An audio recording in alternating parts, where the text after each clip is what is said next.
Hi, Year 7, and welcome to Week 13's lessons. So, this week's going to be slightly different because we've actually finished all of the content for Year 7.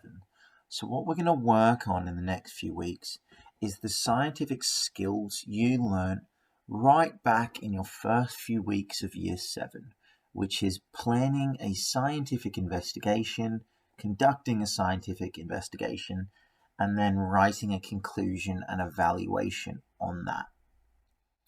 So I've selected the scientific investigation for this week, which is that we're going to be looking at friction.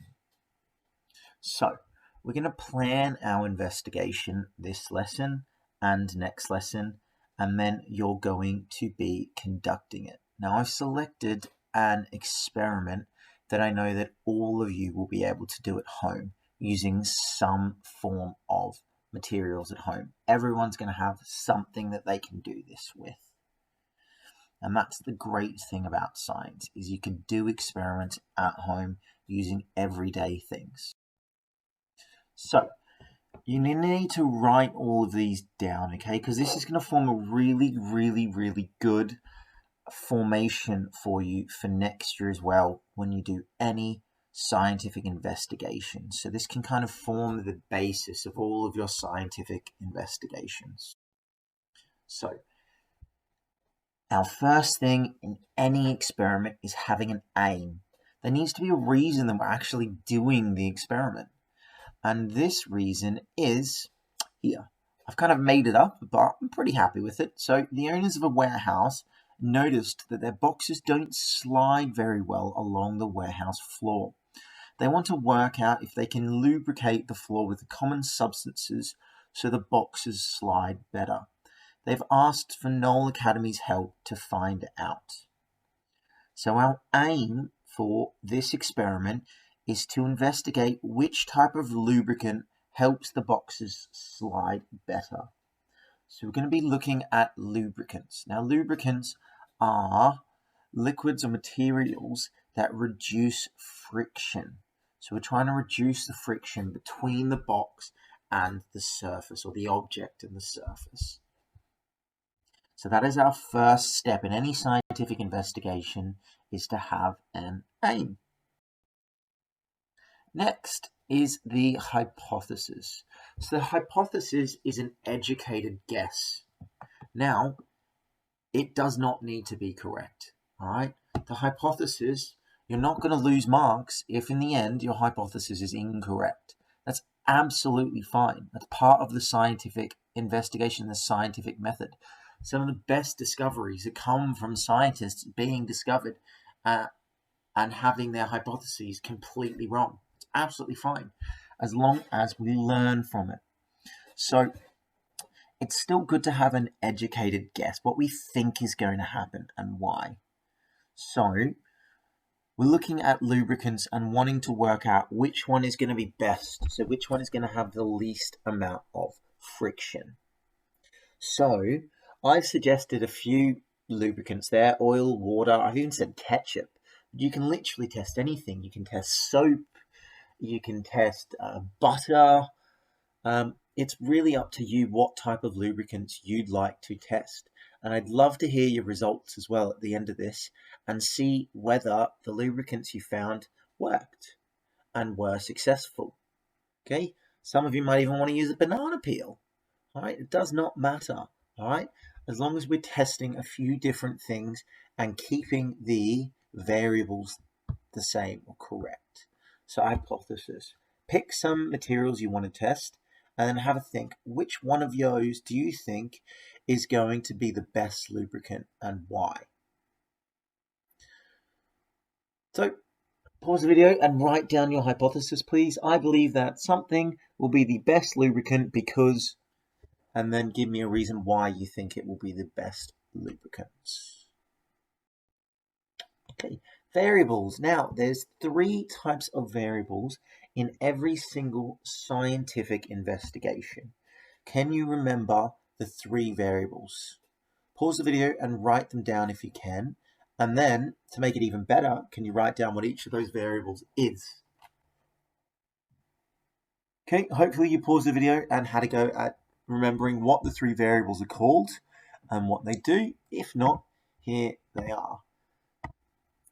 The independent variable, which is the thing that's being changed, deliberately changed. The dependent variable is the thing that we are measuring, and then the control variable are the things that we are keeping the same. So if we think about our experiment, what's the thing we are deliberately changing? What are we trying to work out? We're trying to work out whether lubricant helps boxes slide easier. Which lubricant helps boxes slide easier? So the lubricant is going to be the independent variable. It's the thing we're going to be deliberately changing. Okay, what are we measuring? Well, we're measuring how easily boxes slide, but that's not very scientific, is it? So the way that we can come around that is we're going to measure the time it takes an object to slide a certain distance on that lubricant, because the less friction there is, the faster the object will travel. So if you think about, I don't know, a box or uh, a slippery substance, a ball, for example, on a road surface, on a hill. All right, the box is going to slide much slower than the ball because it's got less friction. Okay, and then what are we going to keep the same? What do we need to keep the same in order to make the experiment a fair test? Well, have a think. Can you think up what we need to do to keep the experiment a fair test? Well, there's a few key things we need to keep the same. The first is the actual object that we are sliding. Now, I'm going to talk to you about that a bit later, but basically, the object that's sliding can be anything. Right? You can use a spoon, you can use a bowl, you can use a box, you can use absolutely anything, all right, as long as it slides. You need to keep the surface it's sliding on the same.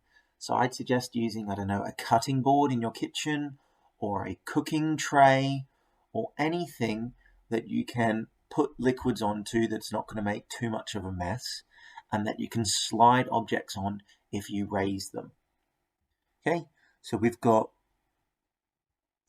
the same box or the same thing that's going to be sliding.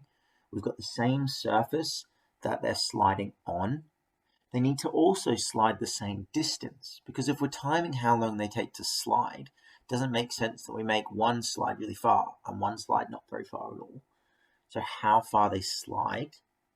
You also need to make sure that a different control variable, is that the object that you raise, so whatever it is, whether it's a tray or a cutting board or something, it's raised to the same height every time so that the objects have the same height in which they're sliding out, the same angle at which they're sliding down the slope. Can you think of any other control variables? If you can, get them down and then include them in your investigation.